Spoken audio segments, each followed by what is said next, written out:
సాక్షి TV వేదికగా anchor come journalist Eshwar చేసిన వ్యాఖ్యలు ప్రస్తుతం రాజకీయ వర్గాల్లో తీవ్ర చర్చకు దారితీస్తున్నాయి. జనసేన అధినేత పవన్ కళ్యాణ్ రాజకీయాల్లో అవలంబిస్తున్న విధానాలు, తీసుకుంటున్న నిర్ణయాలపై ఈశ్వర్ తీవ్ర స్థాయిలో విమర్శలు గుప్పించారు. ఆయన మాటల్లో ఇది విమర్శ మాత్రమే కాదు, ఓ రేంజ్ లో సాగిన మాస్ డ్రాగింగ్ అని చెప్పాలి.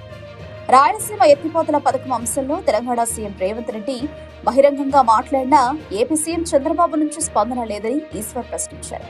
ఇలాంటి కీలక అంశాల్లో రాజకీయంగా స్పందించాల్సిన బాధ్యత పవన్ పై ఉందని, కానీ ఆయన మాత్రం ప్రశ్నిస్తానని చెప్పడమే తప్ప ఎక్కడా కార్యాచరణ కనిపించడం లేదని తీవ్ర వ్యాఖ్యలు చేశారు.